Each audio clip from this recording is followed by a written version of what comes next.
Então, na aula passada a gente avançou um pouco mais na formulação de superespaço e supercampos, ainda na versão original de Salant-Strasdy, e começamos a trabalhar a noção de gerador, né, de supercarga, de derivada covariante.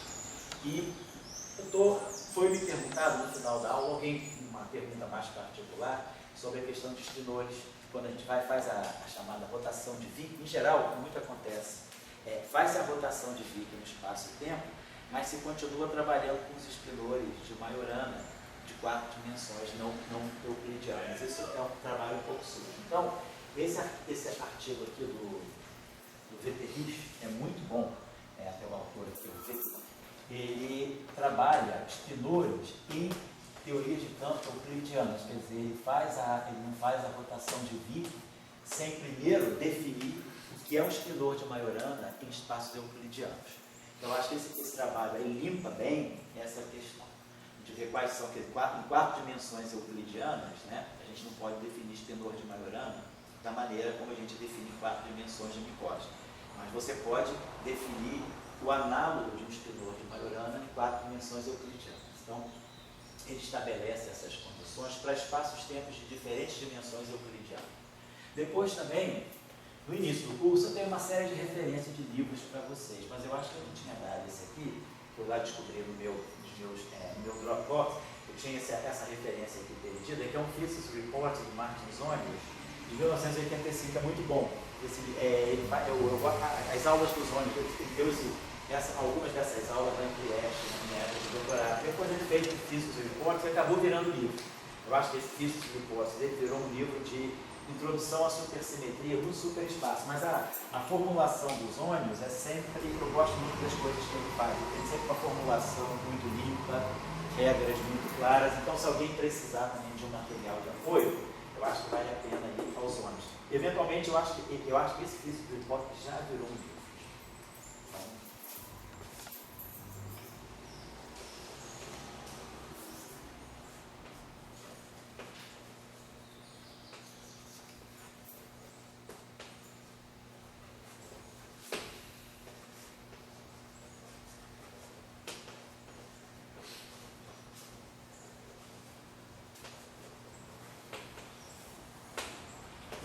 Então, na aula passada, a gente pensou o seguinte, a gente ainda está trabalhando na formulação de Salant-Strasdy, que eu acho que é uma formulação assim, mais intuitiva, mais direta, que ela não faz, assim, ela já não entra com os artifícios da representação, ela é bem básica. Então, a gente introduziu o superespaço, né, introduzindo aqui as coordenadas fermiônicas de Majorana, ou se a gente lembra.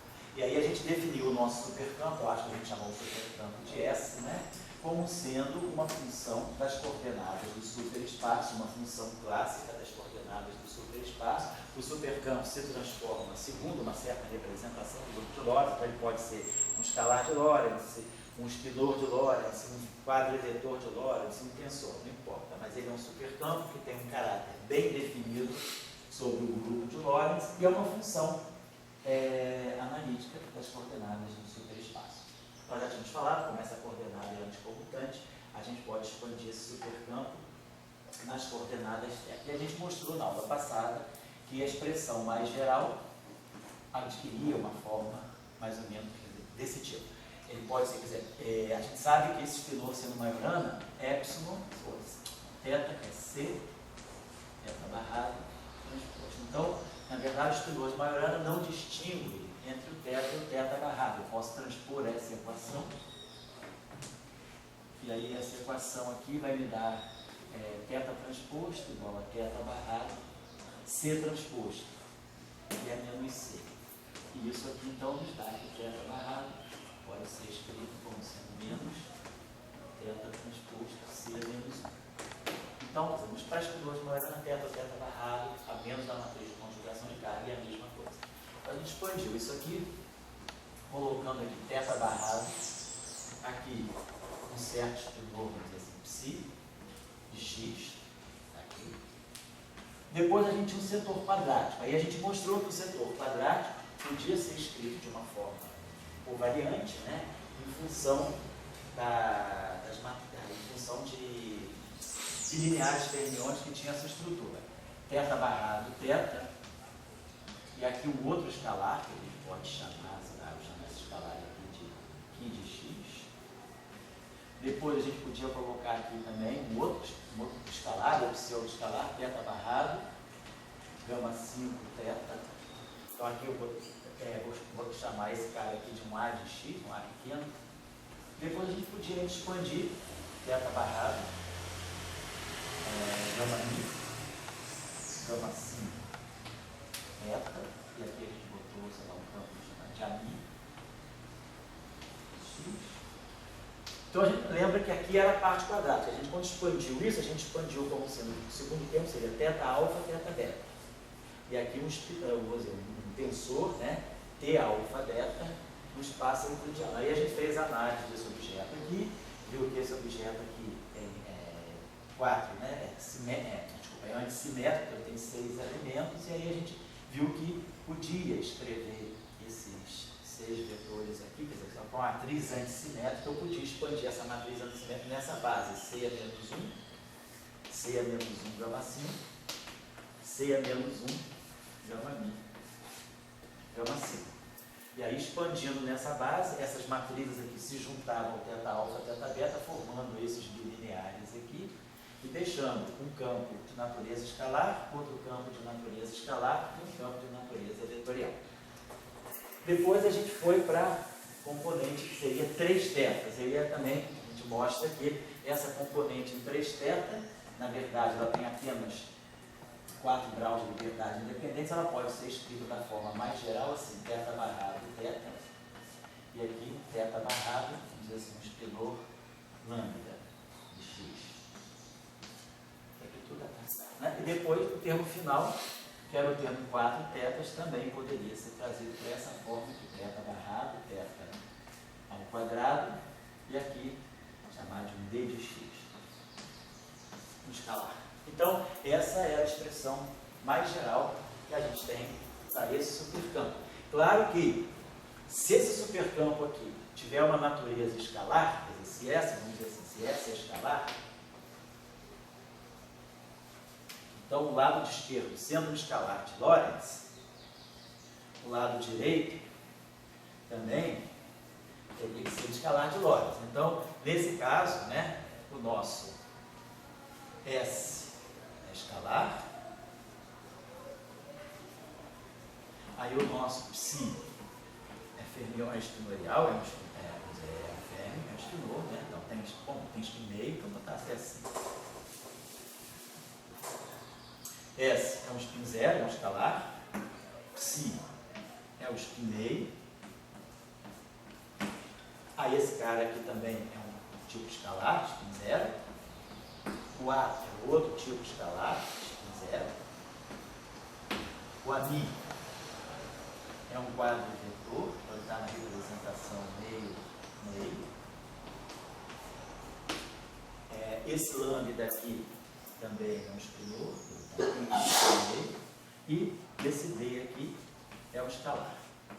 Então a gente fica, né, assim, com essa composição, com essa decomposição, né, em termos de campos componentes. Então a gente está vendo que a gente está decompondo as representações irredutíveis do grupo de Lorentz, está certo? Bom, agora, por exemplo, se isso aqui, esse S, for um escalar de Lorentz, né? Mas, por exemplo, vamos dizer que o S fosse, por exemplo, um campo espinorial. Se S tem natureza, por exemplo, espinorial. Então, se S aqui é um espinor. Então, se S aqui é um espinor de Lorentz. É um espinor tipo D. É um espinor do tipo Dirac. Então, se esse cara aqui, vamos dividir, se esse cara aqui é um espinor, então, esse então, vai né, o lado esquerdo ser um espinor, o lado direito tem que ser um espinor. Então, se isso aqui é um espinor, esse aqui é um espinor. Então, nesse caso, esse cara aqui é espineiro.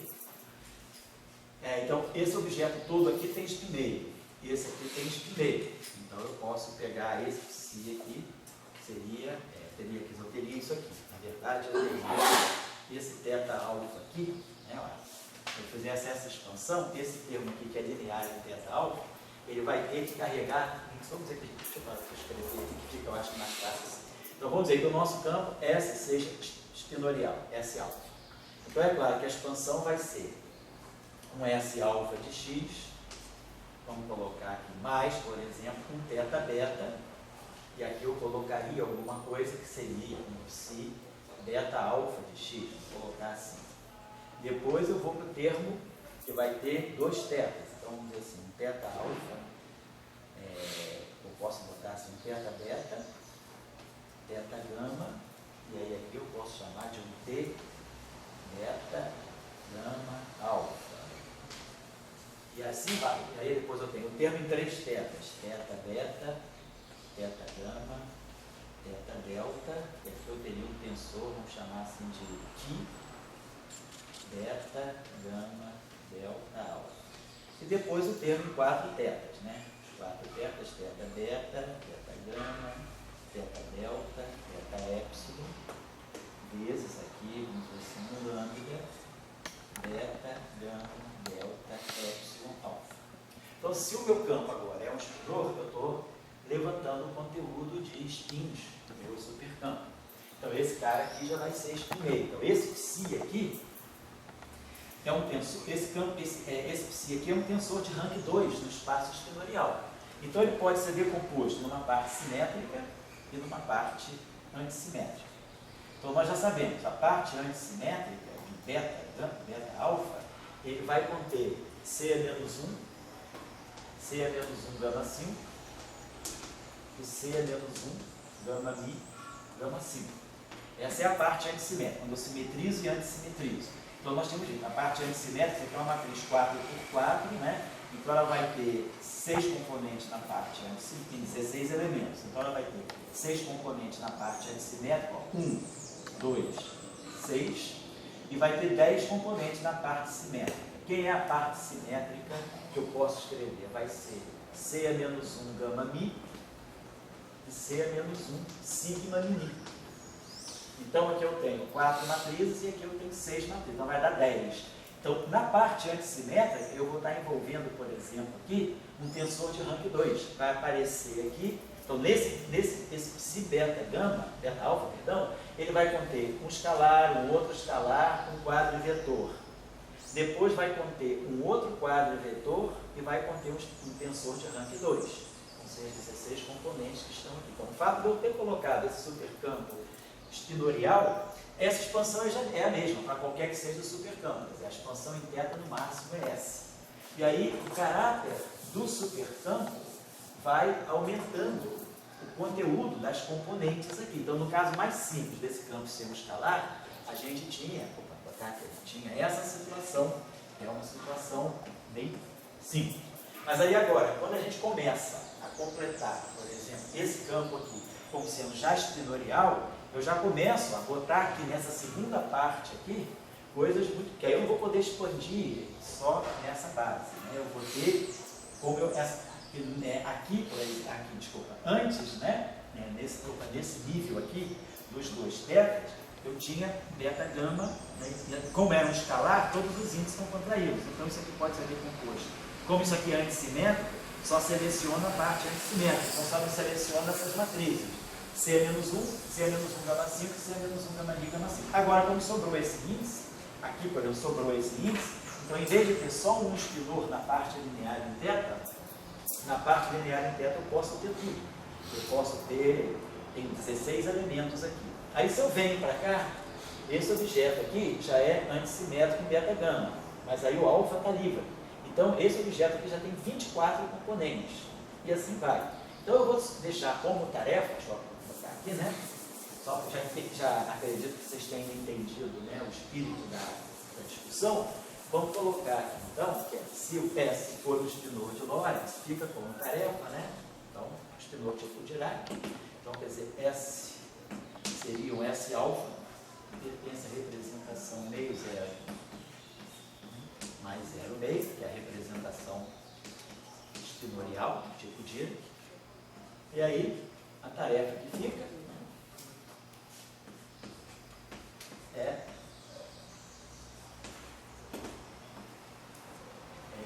construir, ou então vamos dizer assim, construir não, mas explicitar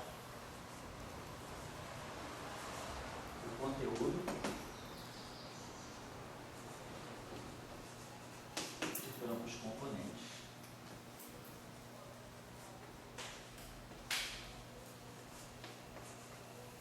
de S alfa. Então tá, é um exercício pura, grupo de lógica, pura teoria de grupo, né? Mas só para o que eu quero, qual é a mensagem desse exercício? É que o supercampo ele acomoda muita coisa. Então, por exemplo, se eu quero descrever teoria de Yang-Mills, eu já tenho aonde localizar o meu campo de Gauge. Se eu quero descrever uma teoria de matéria, quero escrever só matéria bosônica e matéria fermiônica, eu já teria que eliminar o Yang-Mills, já era demais. Então, será que eu consigo restringir o conteúdo desse supercampo? Então, por exemplo, o que eu teria que fazer para tirar de S, né, apenas a parte dele, tirar de S apenas a parte dele de matéria. Então, deixa eu colocar isso aqui. Então, vou colocar essa observação. S, se for escalar horas, né?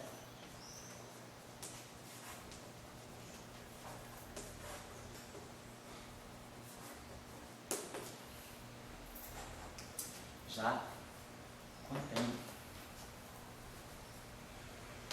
já apresenta conteúdo suficiente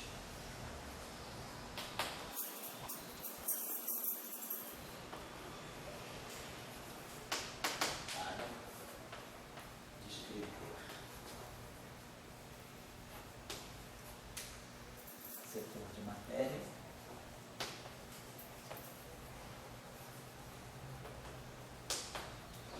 matéria escalar e matéria custo meio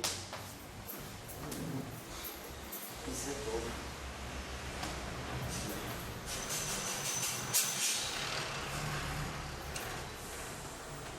Então, o setor de Gauge e o setor de Higgs também. Se zero, acho que não. Então, a gente já tem campos suficientes. Agora, se nos restringirmos, vamos colocar assim, apenas, né, a matéria, custo zero, matéria escalar e matéria fermiônica, como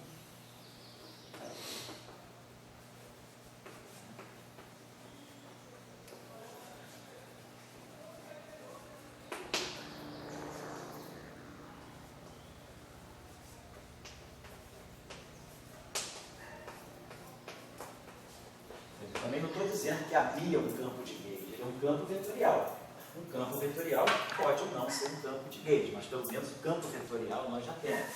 Então ele já pode adquirir, né, a condição de descrever, por exemplo, uma teoria de Gauge. Estou deixando essa questão de suspenso. Vamos voltar então, porque nós tínhamos feito na aula passada também, que era a definição da carga, né, e a definição da corrente. Eu já vi que você copiou a aula passada? Alguém copiou aqui, tem posso dar uma olhadinha no caderno, só para não precisar ficar repetindo, né? Fazer, a gente já quero os resultados do ano passado aqui.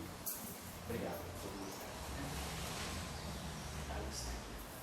Então, na aula passada, nós tínhamos feito a transformação de supersimetria no superespaço, isso, tínhamos introduzido a noção de que a supersimetria é introduzida, vamos dizer, de uma forma ativa, e aí a gente tinha chegado à expressão, finalmente, né? A expressão do nosso gerador de SUS, a gente trabalhava com essa expressão aqui, o nosso gerador supersimetria, então é um gerador, né?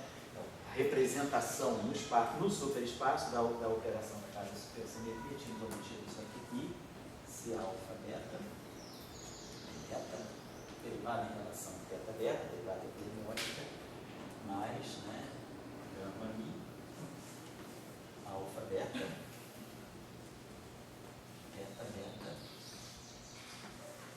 DI. Então, a gente tinha feito isso aqui e tínhamos chegado a isso aqui.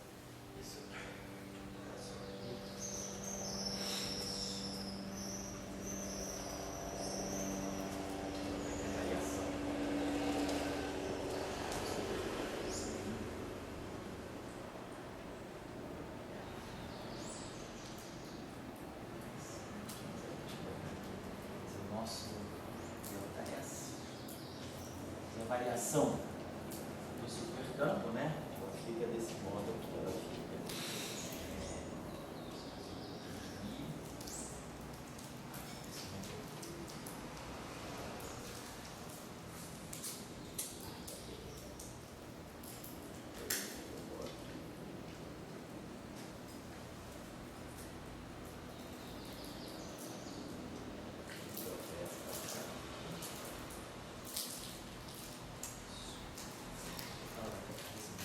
E epsilon barrado Q. Então a gente tem isso aqui é a variação do nosso supercampo.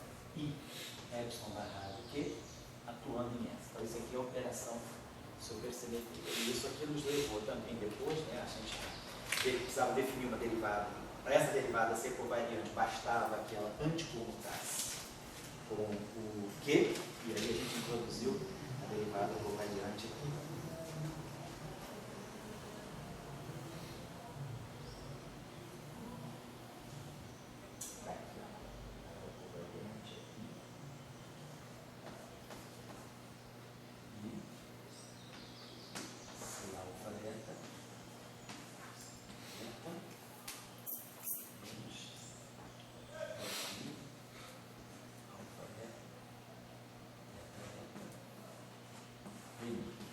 Então, isso aqui mostrava que essa derivada aqui de alfa e beta anticomutam. Então, isso aqui garante que a variação da derivada de um supercampo se transforma como um supercampo. Só para lembrar da outra. Obrigado. Só para relembrar.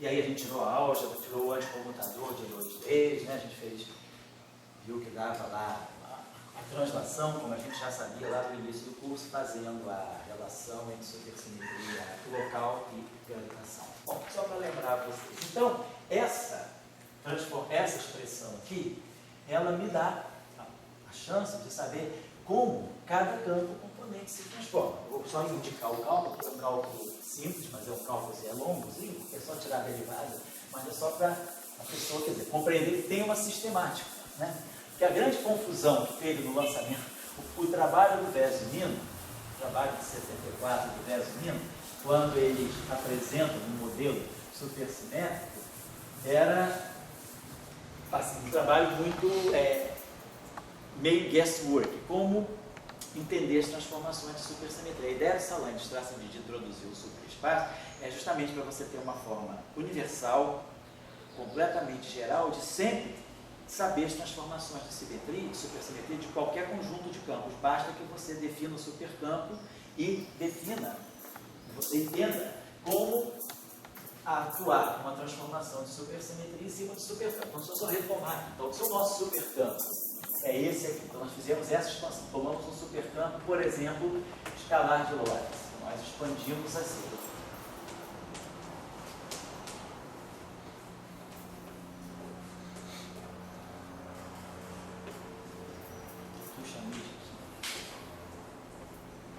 Aqui talvez só caiba uma observação que eu já vou fazer aqui para vocês, né?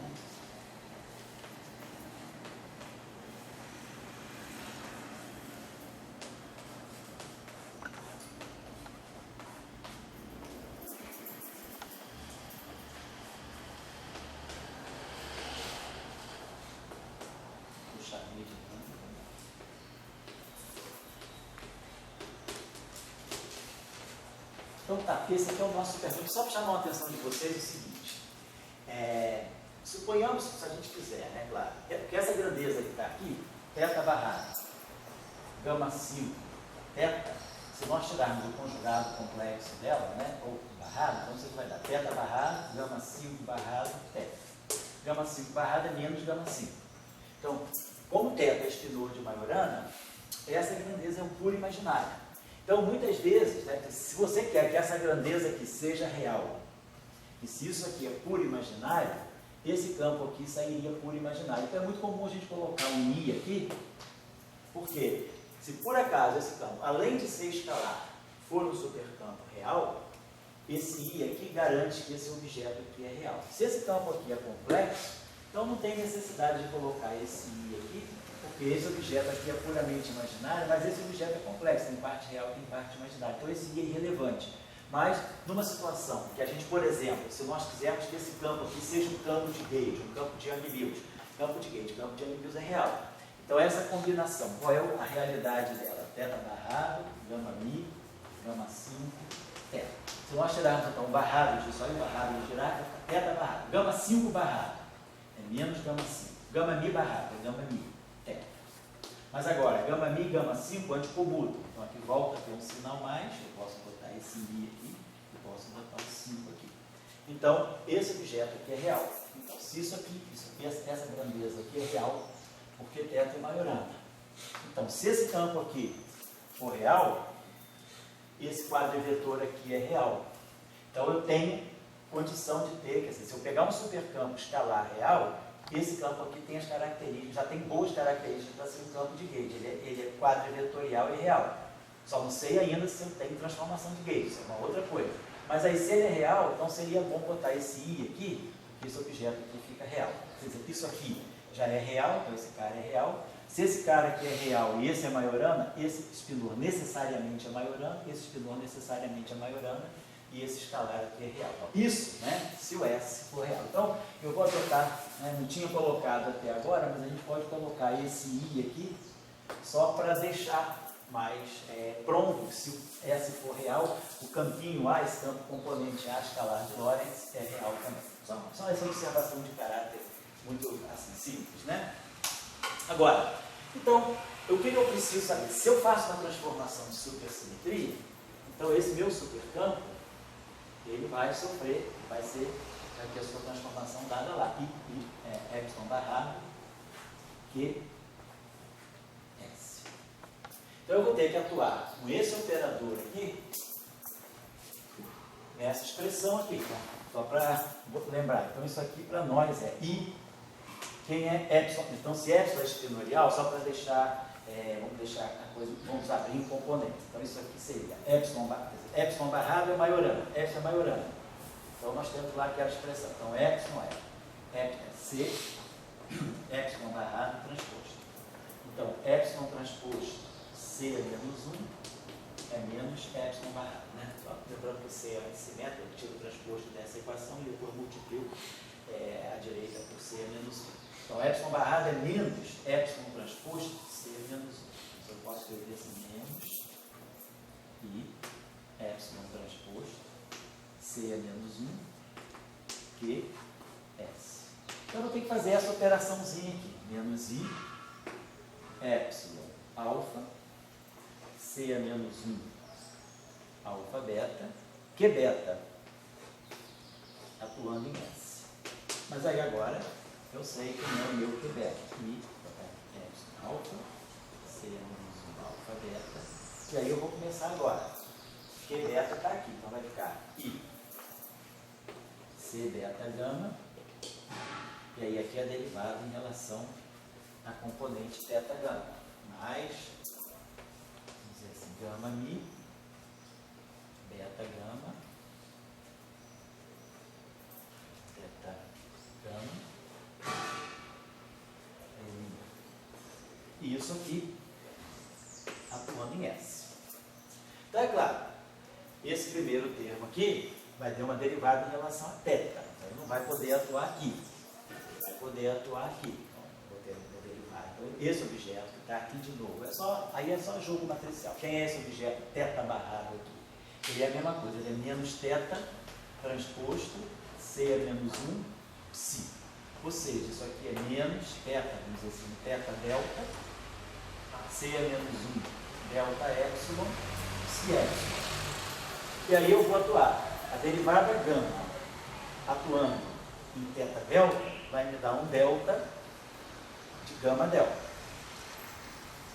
Então, se vai me dar um delta de gama delta, esse delta aqui vai virar gama, então eu já vou ter uma primeira, quer dizer, esse primeiro termo aqui, quer dizer, essa derivada aqui em relação a θ, vai me produzir um termo independente de θ, que vai ser, então, a variação do S. Quer dizer, desse lado aqui, eu vou estar colocando quem é meu ΔS. Meu ΔS, a variação do supercampo também é um supercampo. Então ela vai ter a mesma estrutura que o supercampo. Então isso aqui vai ficar um ΔS, ΔΦ, delta aqui, delta A,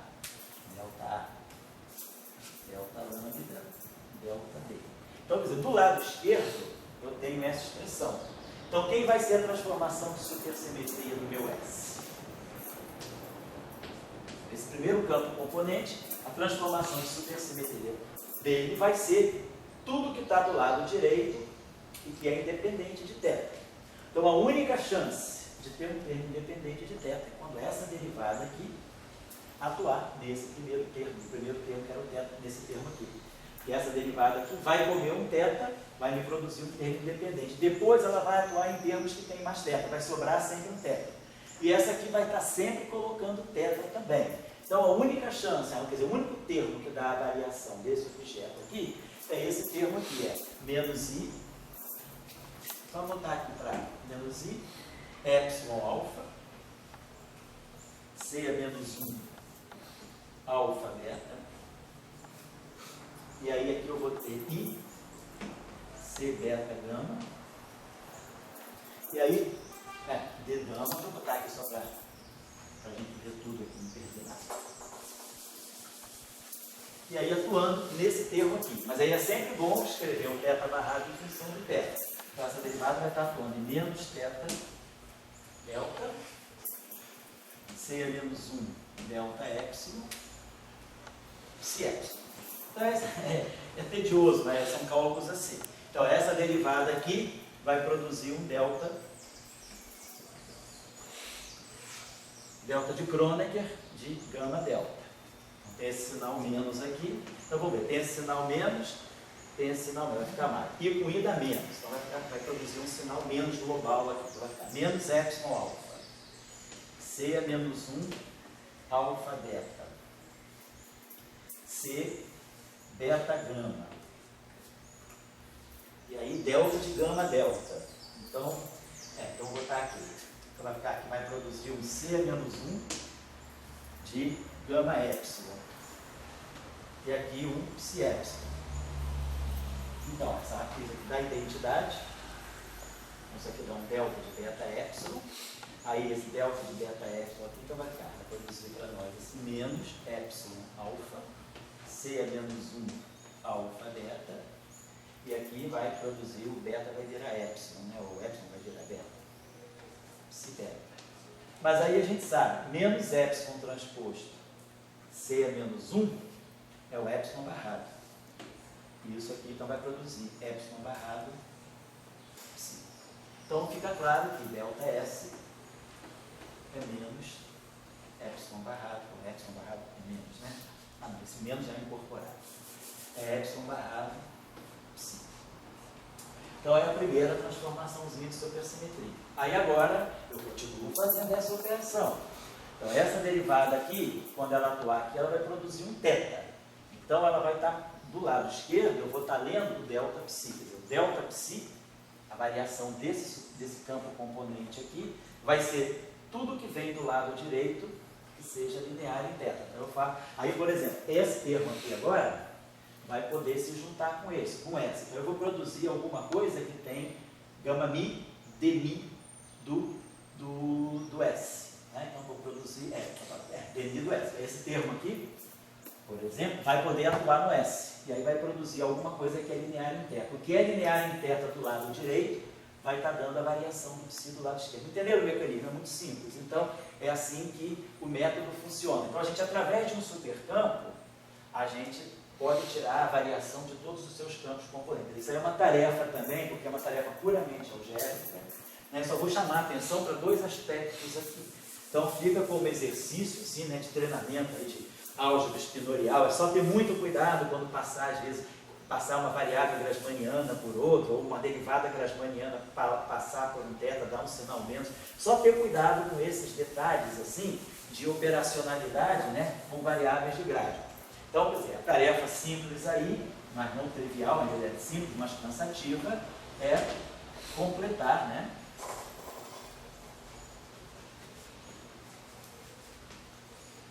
a completar, a chegar às expressões finais,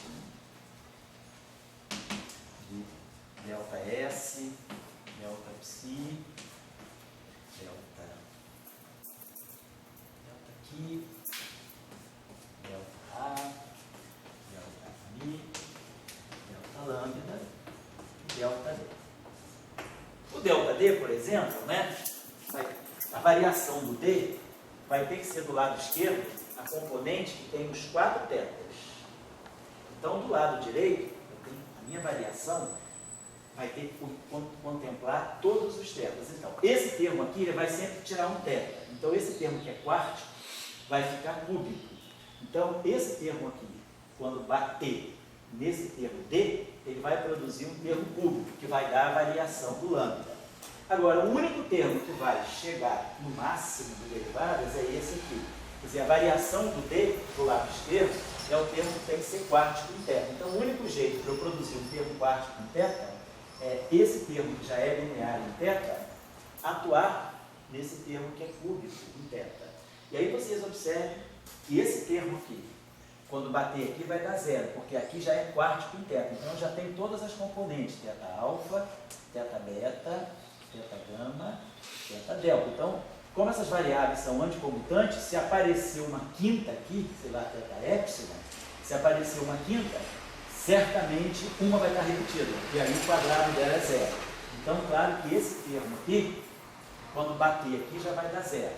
Então, a variação da componente mais alta vai ser uma característica de todo supercampo. A variação da componente D, nesse caso, ela vem daqui. Quando esse termo aqui bater nesse termo aqui, que vai produzir um termo quarto. Então, a variação, quer dizer, o termo mais alto, ele vai ter sempre uma estrutura assim, gama mi, d mi, atuando no lambda. Claro, aqui a gente vai ter, isso aqui é um campo bosônico, né? Se S for um escalar, esse campo aqui tem natureza escalar, então a variação dele tem que ser um escalar. É só lembrar que tem o epsilon aqui. Então a gente vai ter que o nosso delta D, que é o coeficiente de 4 épsilons, né? Ele vai ter alguma coisa como sendo aquele épsilon barrado, gama mi, d mi, lambda. Então isso aqui é espinor, na verdade, isso aqui tem gama mi, d. Então isso aqui no final do dia se comporta como um escalar.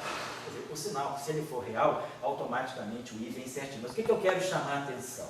Que a componente, ou que a gente observa o seguinte, que a componente delta da componente, vamos escrever assim, que contém os 4 tetas, né? Vou botar assim, vou botar a componente com 4 tetas, né? Quer dizer, teta, 4 tetas, que é a componente mais alta do supercampo. Então, a variação da componente mais alta do supercampo, ela vai ser acompanhada pelos 4 tetas. Então, ela vai ter que vir sempre desse termo aqui, atuando no termo em 3 tetas. Então, a variação da componente mais alta de um supercampo, ela vai trazer sempre a derivada, vai ter os índices gama mi que eu não estou colocando, mas o que eu quero dizer é que ela vai ser sempre uma derivada da componente em 3 tetas. Claro, acrescido dos devidos tetas, mas entenderam o mecanismo. Por que eu estou chamando a atenção disso? Porque quando nós formos escrever uma ação no superespaço, o que nós esperamos, né, o que a gente espera para construir no superespaço? Como eu multiplico campo ou derivadas de campo para formar uma ação no espaço usual, eu aqui vou estar trabalhando com supercampos, estar multiplicando supercampos, operando com supercampos para formar uma superação. Quando eu trabalho multiplicando supercampos, nós já vimos que multiplicar derivadas covariantes de supercampos também são supercampos. Então, eu vou ter uma expressão, um termo de uma ação, por exemplo, vai ser um polinômio, né? Em supercampos, vamos chamar genericamente esses, e suas derivadas espaço-temporais e suas derivadas covariantes de supersimetria. Se eu construir uma expressão que contenha supercampos, derivadas espaciais de supercampos, derivadas supersimétricas de supercampos, no final do dia eu ganho um supercampo. Então, esse meu supercampo vai ser um candidato à ação. E o que nós observamos é que, se ele é um supercampo, a componente mais alta dele vai se transformar sempre como uma derivada total. Então, isso numa ação, se a gente imaginar que a gente vai usar numa ação, provavelmente a gente vai ter que pegar sempre a componente mais alta e verificar que aquilo que vai ser o lagrangiano supersimétrico nunca vai ser invariante de supersimetria, ele vai transformar sempre como uma derivada. A ação é invariante, mas o lagrangiano não. Vamos explicar isso melhor. Estou só chamando a atenção por enquanto, isso vai ficar mais claro quando a gente for realmente escrever a superação. Mas a observação que vai ser importante lá na frente é prestar atenção, não deixar esse fato passar despercebido, que é a variação da componente mais alta de um supercampo, ela é sempre uma quadridivergência daquilo que é a componente em 3 telas do supercampo, da componente anterior, por causa dessa estrutura aqui. Então esse cálculinho aqui é um cálculo, vamos dizer, simples de executar, trabalhosinho, caduzinho, se mexe aqui, mexe dali, a chance de esquecer de fazer uma anticomutação não é zero, então a gente pode errar em sinais, mas a gente, se fizer o cálculo certinho, a gente consegue obter as transformações de todos os campos. Por exemplo, para obter a transformação do campo de Gauge, eu vou precisar ver essa expressão aí, aonde é que eu vou produzir. Quer dizer, quando eu atuar com essa expressão aqui, esse termo em θ é linear. Então, esse termo em θ, batendo no termo em psi, vai ficar θ barrado θ.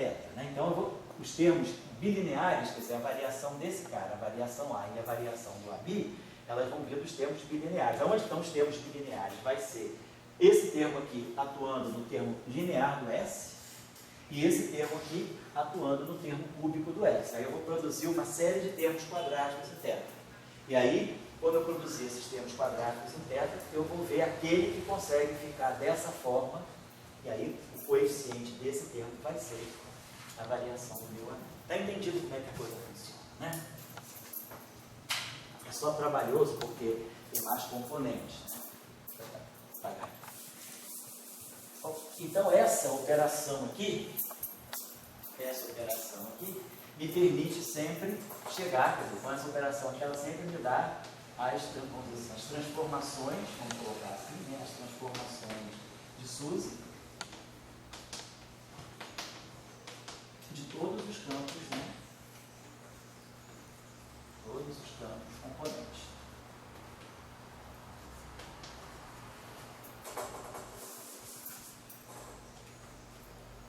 Do supercampo.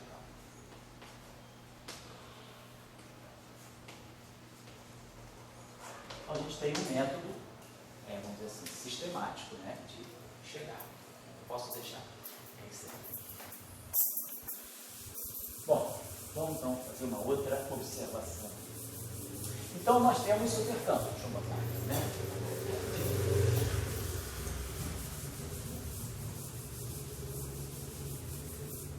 Então, nós temos o supercampo, vamos dizer, a gente tem supercampo, a gente pode tirar derivadas espaço-temporais do supercampo e posso tirar derivadas covariantes, não necessariamente só uma, né?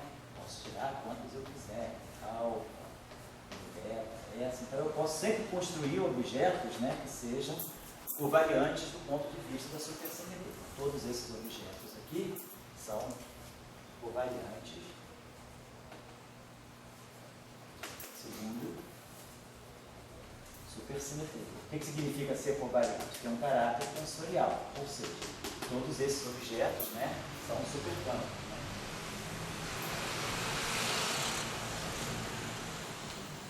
E aí a gente sabe que o produto do supercampo, como a gente já mostrou, devido à regra de Leibniz, né, a derivada, o gerador, ele satisfaz a regra de Leibniz, que é um gerador com derivadas, então a derivada de um produto vai ser a primeira derivada do segundo, a segunda derivada do primeiro, então a gente vai poder sempre colocar que o produto do supercampo satisfaz a essa condição. Então, o produto do supercampo é um supercampo.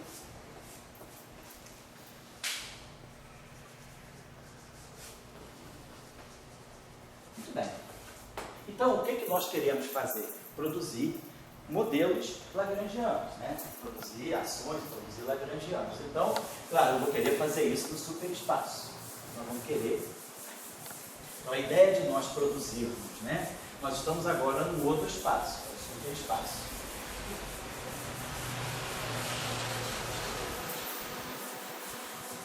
Então, da mesma forma, que um espaço-tempo qualquer, a gente define, né, uma ação como sendo, né, o espaço-tempo usual. A gente parte sempre dessa construção aqui.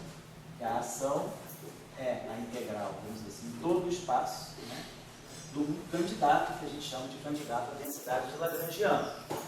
No nosso caso agora, eu estou trabalhando no superespaço. Então, o nosso superespaço, eu vou ter que integrar. Eu estou em 4 dimensões de espaço temporais, então eu vou integrar sobre todas as coordenadas de espaço temporais e vou integrar sobre todas as coordenadas grasmanianas. Então eu vou ter que integrar sobre θ1, integrar sobre θ2, integrar sobre θ3 e integrar sobre θ4. Tem as 4 componentes do meu supercampo. E aí eu vou botar aqui o meu lagrangiano aqui, né, que depende de supercampos. Está aqui. Então, se ele depende de supercampos, né, ele também, no final do dia, ele vai ter. Então, ele vai também ser dado por uma expansão interna. Então, esse cara aqui, ele vai ser dado também como uma expansão interna. Vamos dizer assim, um termo L0. Professor, Oi, fala. Esse elemento de volume exponencial, vamos dizer assim, por que ele é bem definido nessa ordem 1, 2, 3, 4? Porque, em princípio, você poderia mudar a ordem e mudar a ação. Pode mudar a ordem. Você muda o sinal da ação. Não mudar o sinal da ação, não te muda o sinal. Ou seja, não altera as equações de movimento. Você pode definir a ação a menos de um fator, a menos de um sinal, certamente. Mas eu vou aprimorar um pouquinho mais sobre isso. Eu estou dando só o raciocínio grosseiro. A gente vai integrar sobre todas, como aqui a gente integra sobre dx0, dx1, dx2, dx3, aqui a gente vai integrar sobre dθ1, dθ2, dθ3, dθ4. Ou seja, todos os elementos estão envolvidos. Estou integrando no meu superespaço todo. Em princípio, vamos deixar claro, vamos apurar um pouquinho mais isso. Agora, esse cara aqui é um supercampo. Então, ele vai ter também, é um produto de supercampo. O produto de supercampo, no final do dia, é um supercampo. Então, no final do dia, ele vai ter também uma expansão interna. Ou seja, eu vou ter um termo aqui que vai ser um L0, ou seja, sem nenhum θ. Depois eu vou ter um termo aqui que vai ser um θ barrado, termo linear em θ. Depois eu vou ter aqui, eu posso até escrever dessa maneira, como eu tinha feito lá. Termo que não tem nenhuma dependência, quer dizer, quando eu expandir meu supercampo produto, eu vou ter um termo que não tem nenhum θ. Depois eu vou ter um termo que tem um θ, um L alfa. Depois eu vou ter um termo que tem θ alfa, θ beta, antissimeta, e um L alfa beta. Estou só retomando o que a gente já sabe. Θ alfa, θ beta, θ gama. E aí eu tenho um L alfa, beta, gama. E depois aqui, θ alfa, θ beta, θ gama, θ delta. L alfa, beta, gama, delta. Então a gente está expandindo o meu lagrangiano, meu candidato a lagrangiano, que é o produto de supercampos na sua expansão em θ também. Bom, e aí, claro, eu vou ter que realizar essas integrais. Então aí agora fica a primeira questão, que é um integral sobre uma variável de Grassmann. Acredito que todo mundo aqui, sobretudo o grupo da UERJ, já é bastante familiar com o formalismo de RS, também de Popov, né? Aqui do curso também, mas não vou supor que todo mundo saiba disso. Vou dar aqui uma dica rapidinho. E quem quiser fazer, eu acho que um bom material para entender, assim, trabalhar, fazer um pouco, para entender assim, o cálculo com variáveis grassmannianas, é o livro da Física Peretez. Tem um livro aqui, é um livro de quê? Do curso, né?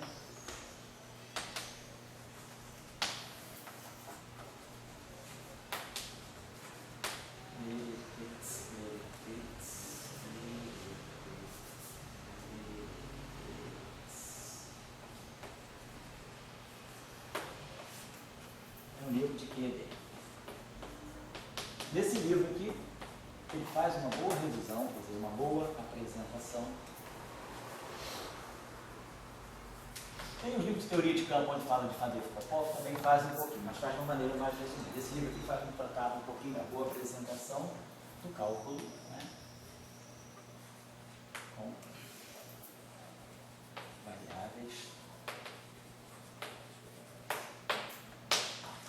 variáveis anticomutantes logarítmicas, né? Então é uma boa referência.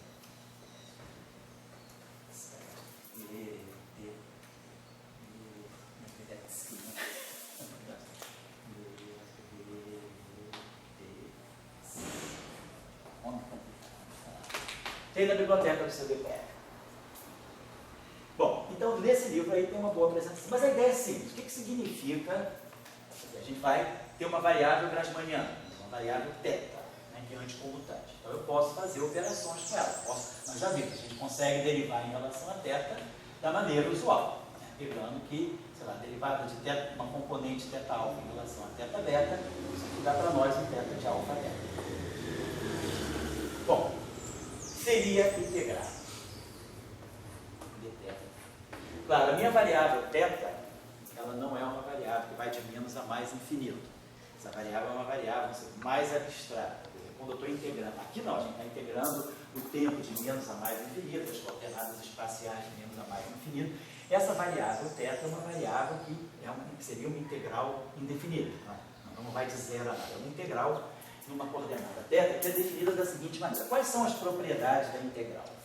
As propriedades da integral são linearidade. A gente espera que a integral seja uma operação linear, quer dizer, a integral da soma é a soma das integrais, e a gente espera que a gente tenha, que a integral seja invariante, tenha invariância por translação nas variáveis, que a integral seja invariante, né, sob translação. Uma variável de integração.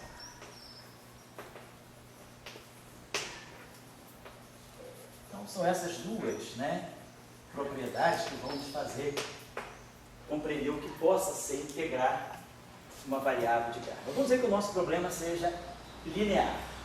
Eu tenho uma única, linear não, unidimensional. Deixa eu apagar isso aqui. Vamos dizer que eu tenho uma única variável de Grassmann θ.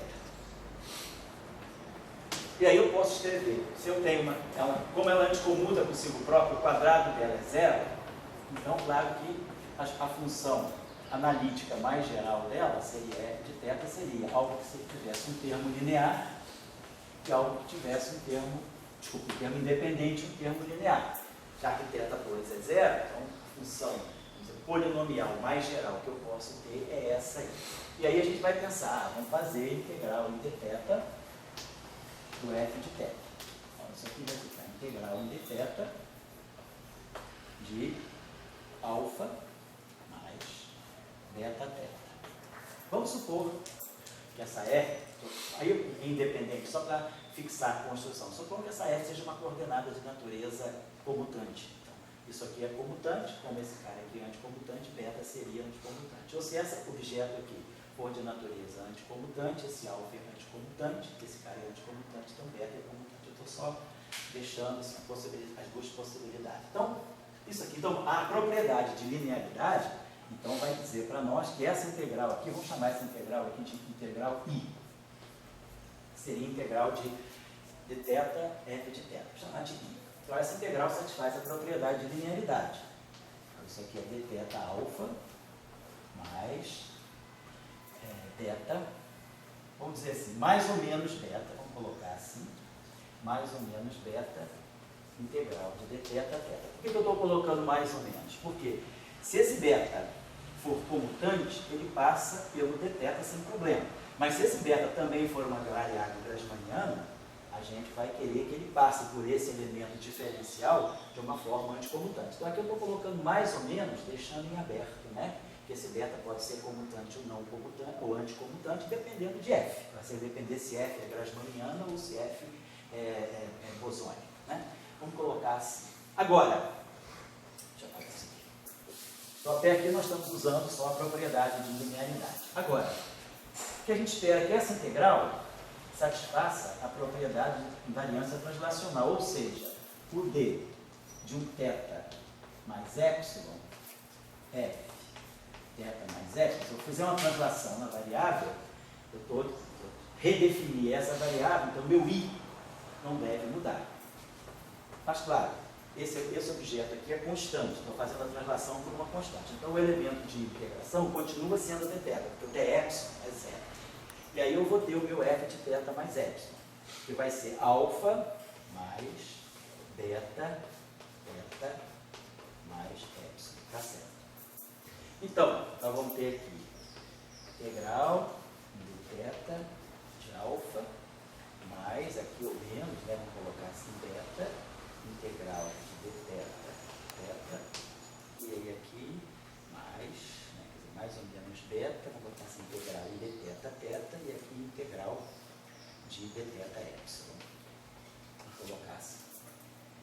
Então, eu estou trazendo, vamos juntar tudo aqui que é termo, que é dessa categoria, integral de dθ de uma constante, aqui, integral de dθ de uma constante. Então, vamos colocar aqui o nosso i, vai fazer, vamos colocar isso aqui, vai ficar integral em dθ de alfa. Aí, de novo, vou ter que trazer, vou juntar esse termo para cá. Então, de novo, o beta vai passar pelo dθ, vai recompor o sinal mais. Só porque eu vou querer coletar esse termo aqui, que é da mesma categoria que esse, e esse termo aqui é um termo que tem só θ. Então, eu vou pegar a integral em dθ de uma constante, que vai ser alfa mais beta epsilon. Alfa mais beta epsilon. E depois aqui nós vamos ter mais ou menos, esse beta integral em dθ, dθ. Tá certo. Então, essa, é isso mesmo, né? Esse termo mais ou menos integral de dθ, dθ. Então, essa integral aqui, i, né? Ela é integral de dθ de alfa mais beta θ. Nossa integral aqui. Então, esse termo aqui, só botando beta ou não para fora, esse termo que está aqui, quer dizer, se eu agora recomponho isso aqui, boto mais beta, de novo. Esse termo aqui é esse aqui. Então, esse termo aqui está me dizendo o seguinte, esse cara cancela esse, ou seja, eu estou dizendo que a integral de uma constante beta epsilon é zero. Porque esse termo bate nesse, e esse bate nesse. Então, sobra a integral de uma constante, que é zero.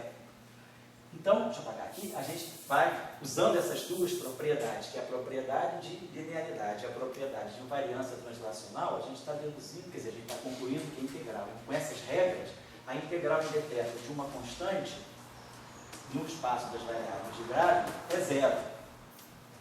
Então, a integral que fica, na verdade, é só a integral de dθ θ. Essa é diferente de zero. E aí a gente normaliza a 1. Defino como sendo 1. Normalizo a 1. Poderia ser uma constante qualquer. Então, o que a gente, com isso, conclui é que integrar na variável de Grassmann é a mesma coisa que derivar na variável de Grassmann. Então, essa é a observação que eu queria fazer. Então, vocês devem saber isso em alguns cursos aí, mas quem quiser estudar com mais detalhes, assim, eu acho que esse livro aqui tem uma discussão muito boa. Existem outros livros também que tem uma discussão boa. Um outro livro que tem uma discussão boa é um livro que não é muito conhecido, eu não sei nem se tem na biblioteca do CBTF. É um livro do Nash, eu acho que é Introdução à Teoria Quântica de Campos. Nash, não é o Nash da geometria diferencial, não. É um livro do Nash que é um livro fininho até, né? Eu acho que é Quantum Field Theory. A gente tinha ele lá na biblioteca em Trieste, aqui no CBTF nunca peguei, não sei se tem. Ele tem um capítulozinho muito bom também sobre integrais nas variáveis de Grassmann. Várias propriedades que ele dá integrais, mas isso aí é uma coisa que hoje é bem conhecida. Tem muito artigo de review que fala sobre integrais em variáveis de Grassmann. Até a professora que se aposentou na UFA, Maria Tereza, ela estava trabalhando lá no grupo dela, ela fazia uns trabalhos de mecânica estatística, assim, e ela usava variáveis de Grassmann como uma técnica de certos cálculos. E teve umas teses que eu fui membro de banca lá, que os estudantes colocavam sempre uma boa revisão também sobre o cálculo diferencial com variáveis de Grassmann. Então, oi, fala aí. Sem querer Fala. sair do tema, mas porque o cálculo em variáveis reais ou complexas tem uma formulação em termos de formas diferenciais. Isso. Definir uma álgebra Isso. superior, Isso. definir derivadas, seriam as coisas todas.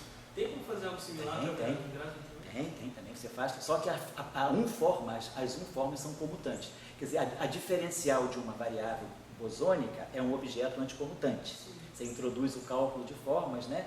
Agora, a diferencial de uma variável de Grasman, da mesma forma que você tem isso aqui, dx, dy, igual a menos, você introduz o cálculo exterior, né? Com essa propriedade, você aqui vai ser, por exemplo, dθ quaes, dθ1 quaes, dθ2 é igual a dθ2 quaes, dθ1. Quer dizer, essa variável aqui é anticomutante, essa aqui passa a ter um caráter comutante. Então, esse produto agora passa a ser... Inclusive, o professor Vess e o Zunino, eles introduzem um cálculo, no livro deles, de Introdução à Supersimetria, do Vess-Begger, ele tem um capítulozinho lá sobre as formas diferenciais para variáveis de Grasman. Mas aí, se você encontra na literatura, tem todo um cálculo de formas diferenciais grasmanianas também. Bom, então por que eu estou colocando isso? Então, esse livro do Nash é uma boa referência, mas o livro do BDT também é melhor. Tem um livro do Pierre Ramon, aquele livro de teoria quântica de campo do Pierre Ramon, Quantum Field Theory, a Modern Primer.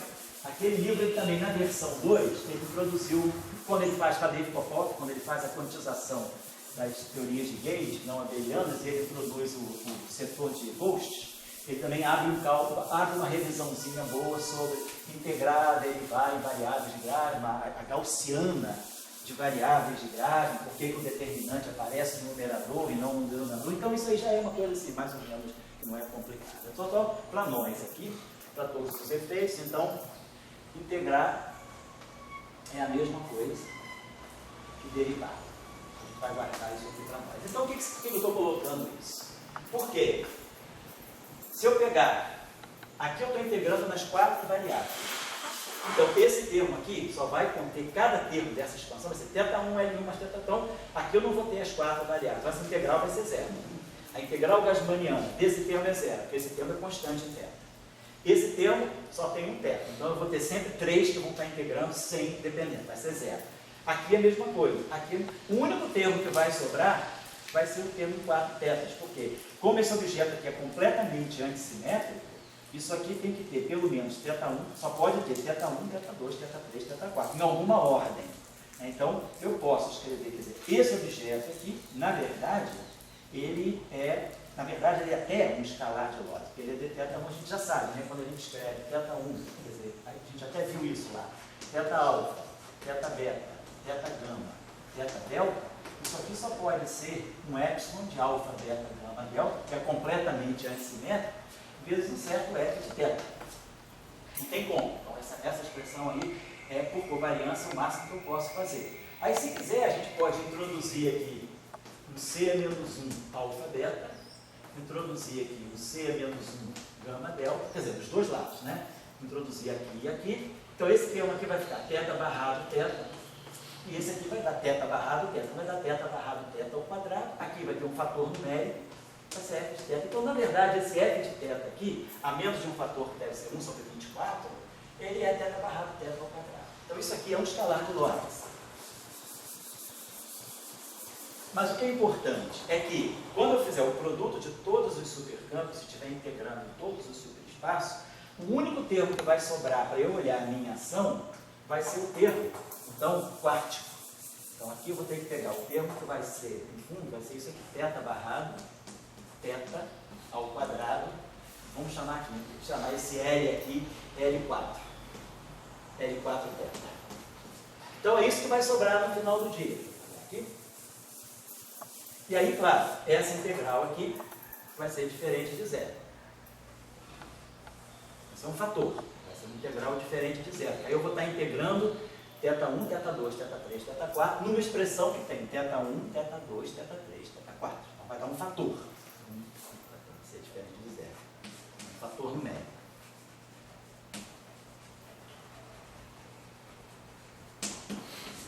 Mas o que é importante?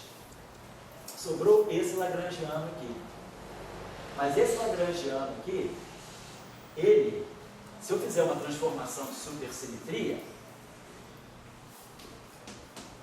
eu vou ter integral de V4x, né, desse delta L4.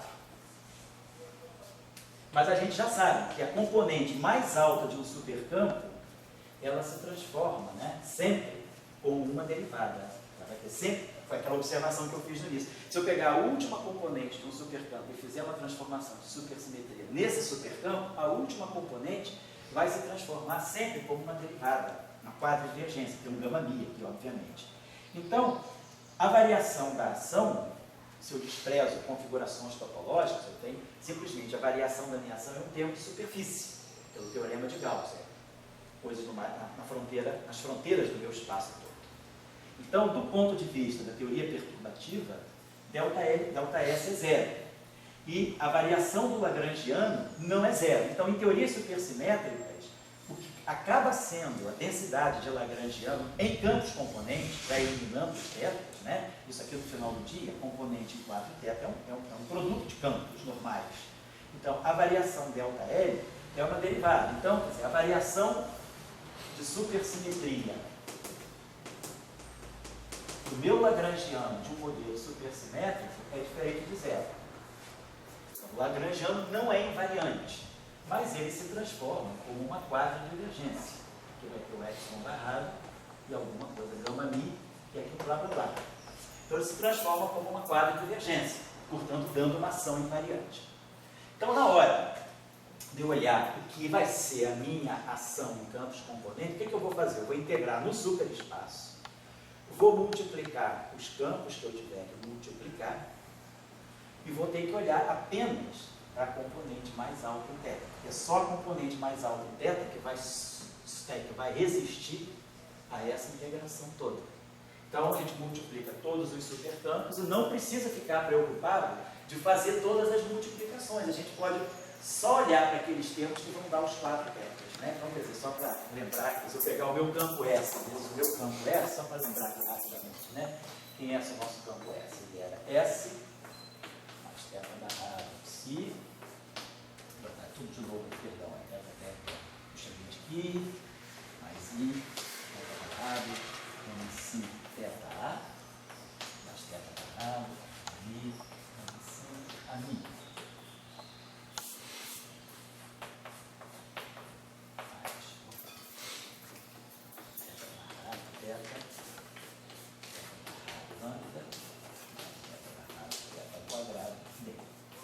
Então, se eu quiser fazer, se eu multiplicar S por S, eu pegar esse termo aqui, S2, o que vai ter 4 termos? Por exemplo, eu vou ter esse S vezes D. Eu vou ter teta barrado, teta ao quadrado, multiplicando o quê? S vezes D. Esse termo vai ser a única possibilidade dele se juntar com 4 tetas. Depois, esse termo aqui pode se juntar com esse. Então, eu posso produzir alguma coisa aqui que vai ter psi lambda. Claro, a gente vai automaticamente formar os invariantes de Lorentz. Quando eu fizer, é só olhar para isso aqui. Se vai ter teta barrado, eu vou botar as matrizes de conjugação de carga, vou organizar esse cara aqui dessa forma, e vai me sobrar um termo que tem psi lambda. Provavelmente alguma coisa assim. A matriz de conjugação de carga, é tudo outro invariante de Lorentz. A invariante de Lorentz ela se organiza sozinha, se a gente lembrar então. Então esse termo só pode se juntar a esse. Aqui já daria zero. Depois, esse termo aqui com esse vai... Esse termo aqui com esse vai dar um teta só. Esse aqui vai dar 3 tetas. Então esse termo aqui vai poder se juntar consigo próprio, então a gente vai poder produzir termo em Q2, vai produzir termo em A2, vai produzir termo em AMI. Então, esses termos quadráticos, eles vão interagir com eles mesmos. Depois esse termo cúbico volta a interagir com esse e esse termo quádrico com esse. Então eu vou produzir termo que a gente está vendo aqui, ó. Vai aparecer um... E aí, claro, a integral nos 4 tetas disso aqui vai dar um fator numérico. Então na minha ação, eu vou ter um termo que aqui, um tipo massa. Não pode ter um mix entre os termos quadráticos, então, tipo, que A... Pode também, que eu não estou colocando. Claro, eu esqueci aqui. Posso ter esses termos de mixing. Provavelmente esse aqui com esse aqui não vai dar invariante de Lorentz, mas esse aqui certamente vai dar direitinho. Pode. Aqui, nesses passos aqui, pode ser que a gente precise fazer alguns rearranjamentos de fibras. Então eu só estou colocando, a gente não vai trabalhar dessa forma, vai trabalhar de uma forma mais simplificada. Mas eu estou só mostrando como a coisa funciona, porque depois é uma questão de mudar de convenção. E aí é para não atrelar supersimetria à convenção das variáveis terra. Então, o formalino de Salin de traço de superespaço, supercampo, ele funciona assim. Nós vamos ter que produzir ações no superespaço, que vão ser produtos de supercampos e suas derivadas covariantes, e olhar sempre o termo mais alto em beta, porque aquilo que vai sobreviver no final de tudo, como a minha ação, é esse termo aqui, que é o único termo que sobrevive por causa da integração grassmanniana de constantes e zero. Então, isso aí resolve a questão. E aí, então, aí também mostra para nós que a transformação de supersimetria do lagrangiano nunca é zero. Então, em supersimetria, não é como em teoria de Young-Mills. O lagrangiano não é invariante. Quem é invariante é a ação. Mas isso não tira da gente a possibilidade do teorema de Navier. A gente precisa do teorema de Navier, a invariância da ação ou do lagrangiano. Então, a supersimetria é uma invariância da ação, não do lagrangiano. Só para chamar a atenção de vocês. Então, a coisa ela vai um pouco nessa direção. Não vamos insistir muito nessa formulação, porque essa formulação dos 4 espinures é uma formulação mais trabalhosa. A gente vamos tirar partido de algumas propriedades que os espinures de Majorana têm na representação de vários.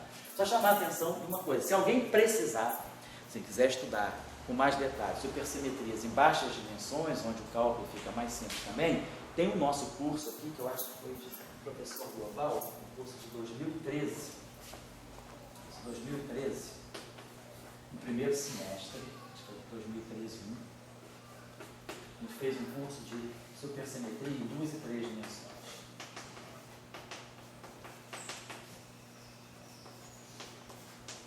Então, se alguém precisar dar uma olhada em supersimetria de dimensão mais baixa, tem esse curso aqui. Também, claro, no livro do Grisaro Gates, naquele livro nosso famoso de 2001, né? 1001 Lectures on Supersymmetry, o Gates, Grisaro, Roche, Siegel. O capítulo 1 desse livro é SUSY em 3D.